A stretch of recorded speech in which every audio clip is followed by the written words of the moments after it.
ಸೆಲೆಬ್ರಿಟಿಗಳನ್ನ ಕರೀತಾರೆ. ಆದರೆ ಪಬ್ಲಿಕ್ಕನ್ನೇ auto driver ಇರ್ಬೋದು, ಕಾಲೇಜ್ ಸ್ಟೂಡೆಂಟ್ಸ್ ಇರ್ಬೋದು, ಮಧ್ಯಮ ವರ್ಗದ ಜನಗಳನ್ನಿರ್ಬೋದು, ಯಾರು ಚಿತ್ರದ ನಿಜವಾದ ಪ್ರೇಕ್ಷಕರು, ನಿಜವಾದ ಚಿತ್ರಪ್ರೇಮಿಗಳನ್ನ ಕರೆದು ಇವತ್ತೊಂದು ಪ್ರೀಮಿಯರ್ ಶೋನ ಕೊಟ್ಟಿದ್ದಕ್ಕೆ ಇಡೀ ಚಿತ್ರತಂಡಕ್ಕೆ ನಾನು ಮೊದಲನೇದಾಗಿ ಅಭಿನಂದನೆ ಸಲ್ಲಿಸ್ತೀನಿ. ಚಂದನ್ ಶೆಟ್ಟಿ ಅವರು ಹಾಡುಗಳನ್ನು ಅದ್ಭುತವಾಗಿ ಮಾಡಿದ್ದಾರೆ. ಇವತ್ತು ಗೊತ್ತಾಯಿತು ಕನ್ನಡಕ್ಕೆ ಒಬ್ಬ ಹೊಸ ಹೀರೋ ಎಂಟ್ರಿ ಆಗಿದೆ. ಚಂದನ್ ಶೆಟ್ಟಿ ಅವ್ರದ್ದು ಫಸ್ಟ್ ಮೂವಿ ಆಗಿರೋದ್ರಿಂದ ಸೊ ಯಾರಿಗೂ ಎಕ್ಸ್ಪೆಕ್ಟೇಷನ್ಸ್ ಇರಲಿಲ್ಲ ಅವ್ರು ಅಷ್ಟು ಚೆನ್ನಾಗಿ ಮಾಡ್ತಾರೆ ಅಂತ.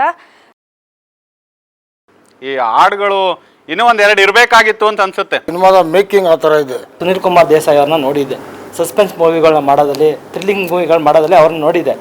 ಅದಾದಮೇಲೆ ನೆಕ್ಸ್ಟ್ ಇವಾಗ ನೋಡ್ತಾ ಇರೋದು ಇವಾಗಲೇ.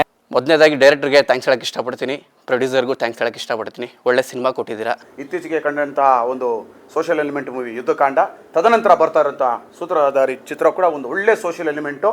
ಇನ್ನು ಮುಂದೆ ಏನಾಗುತ್ತೆ ಅನ್ನೋ ಒಂದು ಕುತೂಹಲ ಎಲ್ಲರಿಗೂ ಕಾಡ್ತಾನೆ ಇರುತ್ತೆ. ಮತ್ತು 2.5 ಗಂಟೆಗಳ ಕಾಲ ನಿಮ್ಮನ್ನು ಸೀಟ್ನಲ್ಲಿ ಕುಂಡ್ರಿಸಿ ಕೊನೆಗೆ ನಿಮಗೆ ಒಳ್ಳೆ ಟ್ವಿಸ್ಟ್ ಕೊಡುತ್ತೆ ಅನ್ನೋದನ್ನು ಹೇಳ್ತೀವಿ. ಆ 2 ನಿಮಿಷ ಏನಿದೆ ಕೊನೆ, ಜನಗಳಿಗೊಂದು ಬಿಸ್ಕೆಟ್ ಬೀಳೋದು ಗ್ಯಾರಂಟಿ. ನೀವು ನೋಡಬೇಕು ಅಂದರೆ ಫಸ್ಟೇ ಮಾರ್ನಿಂಗ್ ಶೋಗೆ ಬಂದು ಸಿನಿಮಾ ನೋಡಿ.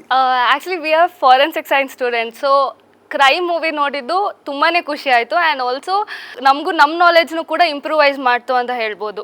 ಸೊ ಈ ಮೂವಿ ಬಂದು ನೋಡಿದರೆ ನಮಗೆ ಯಾವ ಥರ ಇರಬೇಕು ಸೊಸೈಟಿಲಿ ಅನ್ನೋದೆಲ್ಲ ಗೊತ್ತಾಗುತ್ತೆ. ಮೊದಲನೇ ಭಾಗ ಬರೀ ಕ್ವಶನ್ ಮಾರ್ಕ್ ಇದೆ. ಈ ಥರ ಮೂವೀಸ್ಗೆ ಆ್ಯಕ್ಚುಲಿ ಸಪೋರ್ಟ್ ಕೊಡಲೇಬೇಕು. ಆ್ಯಂಡ್ ಆದರೆ ಸೆಕೆಂಡ್ ಹಾಫ್ ಮಾತ್ರ ಯಾವುದೇ ಕಾರಣಕ್ಕೂ ಯಾರೂ ಥಿಯೇಟರ್ ಬಿಟ್ಟು ಆಚೆ ಹೋಗೋದಿಲ್ಲ. ಖಂಡಿತವಾಗ್ಲೂ ಎಲ್ಲೂ ಕೂಡ ಡ್ರ್ಯಾಗ್ ಅಂತಾನೂ ಅನ್ಸಲ್ಲ. ಆದರೆ 2ನೇ ಭಾಗ ಇದೆಯಲ್ಲ, ಒಂದೊಂದು ಎಳೆನೂ ಕೂಡ ಬಿಚ್ಕೊಂಡು ಹೋಗ್ತಾ ಇರುತ್ತೆ. ಆ್ಯಂಡ್ ಸೂತ್ರಧಾರಿಗೆ ಯಾರಂತ ಗೊತ್ತಾಗಬೇಕು ಅಂತಂದರೆ ಬಾಯಿ ಮಾತಿಗೆ ನಾವು ಕನ್ನಡಿಗರು ಕನ್ನಡ ಉಳಿಸಿ ಕನ್ನಡ ಬೆಳೆಸಿ ಅನ್ನೋದಲ್ಲ.